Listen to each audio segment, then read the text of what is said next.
네, 시장의 큰 그림을 그려보는 시간입니다. 오늘 이 시간은 서강대학교 경제대학원의 김영익 교수 연결이 되어 있습니다. 안녕하십니까? 예, 안녕하십니까. 네, 일단 9월의 수출 데이터를 보면은 수출이 여전히 긍정적으로 나오고 있습니다. 반도체주 우리나라의 대표적인 종목들은 좀 하락하고 있지만 반도체 수출도 여전히 견조한 양상을 나타냈는데 전반적인 평가부터 들어보겠습니다. 예, 말씀하신 것처럼 우리 수출 아주 잘 되고 있습니다. 예, 그동안 내수가 부진했는데요. 예, 지난 8월 산업활동 동향 보니까 소매 판매도 전월비 1.7% 증가하면서 조금 회복조짐이 나타났습니다. 예, 그리고 가장 중요한 게 앞으로 경기를 예측하는 선행지수라고 있는데요. 이게 OECD 한국 선행지수가 작년 2월에 저점이었었습니다. 네, 그리고 올 8월까지 꾸준히 지금 올라오고 있고요. 오늘 저녁에 9월께 발표됩니다만은 좀 주춤거릴 가능성이 있습니다만은 저는 아직 꺾이는 국면은 아니라고 보고 있습니다. 그래서 선행지수가 증가하면서 우리 경기 회복 국면은 만만하지만은 앞으로도 계속될 것이다. 저는 그렇게 보고 있습니다. 네. 그리고 지난 9월 같은 경우에는 추석 연휴가 있었기 때문에 조업 일수가 상당히 부진했을 것으로 보여지는데 일평균 수출은 그럼에도 불구하고 견조했습니까? 어떻습니까? 예, 전체적으로 수출이 증가세를 유지하고 있고요. 일평균 수출 금액이 9월에 29억 4천만 달러였습니다. 역사상 월별로 보면은 최고치 기록했습니다. 예, 그런데 코스피는 하락했죠. 예, 그래서 일평균 수출 금액에 비해서 코스피가 저평가됐습니다. 7월에는 한 15% 고평가, 일평균 수출 금액만 따지고 본다면요. 8월에는 5% 저평가됐는데, 9월 보니까 무려 14%나 저평가됐습니다. 제가 단기적으로는 코스피를 일평균 수출해가지고 코스피를 평가하는데요. 주가가 9월 말에 지나치게 저평가됐다. 그래서 이런 것 보면 주가가 앞으로 떨어질 가능성보다는 저는 오를 가능성이 훨씬 더 높아 보인다. 그렇게 좀 보고 있습니다.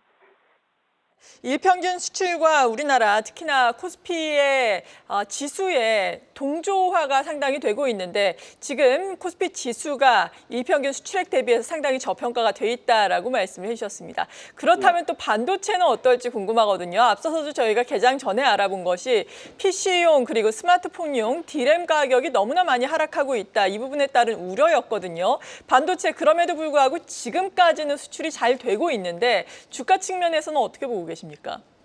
네, 9월 반도체 수출이 136억 달러로요.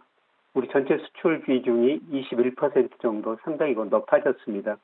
네, 반도체가 수출이 잘 되고 있는데요. 네, 그런데 앞으로가 문제죠. 네, 제가 그 그림에 우리나라 반도체 수출 금액하고 삼성전자 주가 관련 그림을 그려놨는데요. 네, 삼성전자 주가가 한 3개월 정도 선행을 합니다. 네, 그래서 최근에 그 삼성전자 주가가 떨어지고 반도체 수출이 좀 둔화될 것이다. 이런 거를 삼성전자 주가가 예고를 해주는 것 같습니다. 네, 그런데 반도체 수출 금액만으로 평가해 보면요. 네, 삼성전자 주가가 9월에 한 20% 정도 반도체 수출에 비해서 저평가 영역이 있습니다. 아까 일평균 수출 금액에 비해서 코스피가 저평가돼 있다. 이런 말씀을 드렸습니다만 역시 그 반도체 수출에 대해서 저는 그 삼성전자 주가가 지나치게 현재는 그 저평가 영역에 있지 않느냐 그렇게 판단하고 있습니다. 네.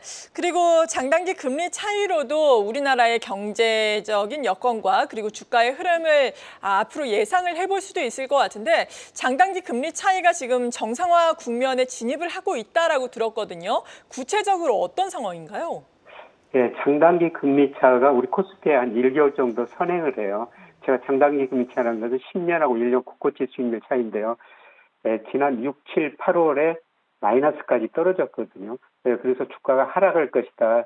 이게 미리서 신호를 보냈는데 9월에 다시 정상화하고 있습니다.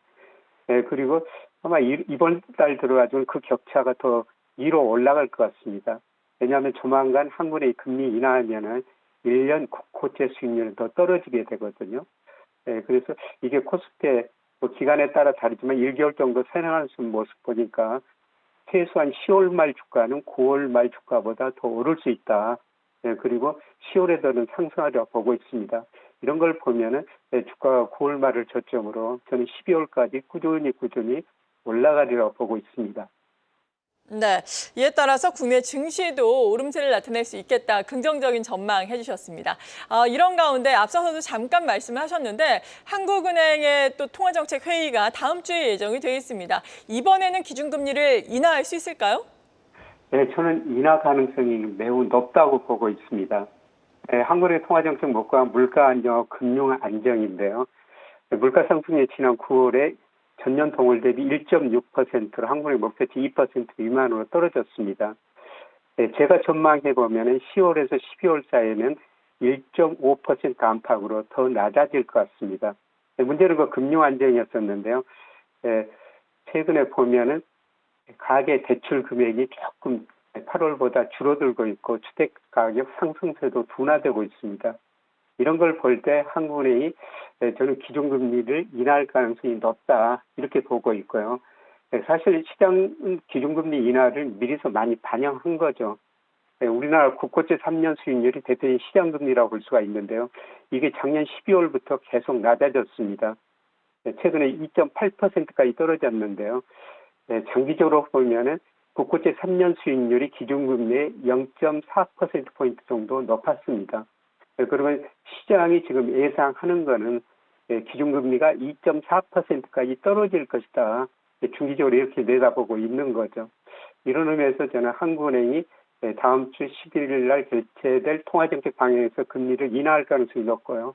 그 다음에 11월에도 또 인하할 가능성이 아주 높다고 보고 있습니다. 이런 시장금리 하락이나 한국은행 기준금리 인하는 저는 그 주식시장의 긍정적인 요인으로 작용하리라고 보고 있습니다.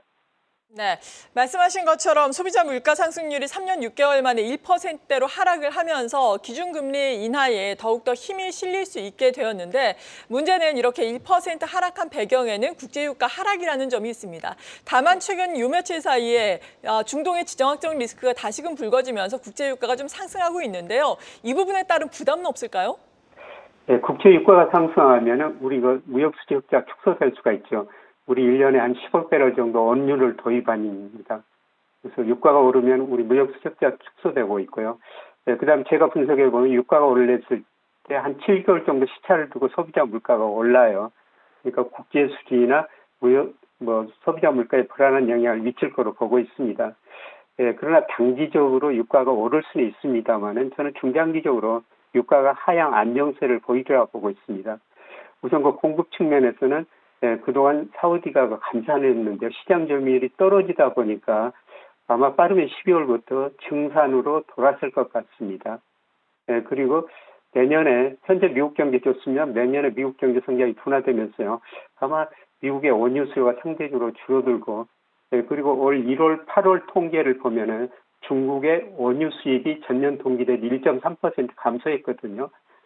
주로 중국에서 전기차가 많이 사용되다 보니까 원유 수요가 둔화된 것 같습니다. 이런 걸 볼 때 중동 사태로 유가가 일시적으로는 오를 수 있습니다만은 저는 중기적으로 안정될 것이다 이렇게 보고 있습니다. 참고로 우리 코스피하고 두바이유 우리가 많이 수입하는 두바이유를 보면 거의 같은 방향으로 움직여요. 물론 최근에 유가 상승이 공급 측면에서 원인이 있어가지고 조금 부정적이겠습니다만, 저는 유가가 결국 상승한다는 것은 중기적으로 세계 경제가 좋다는 겁니다. 그래서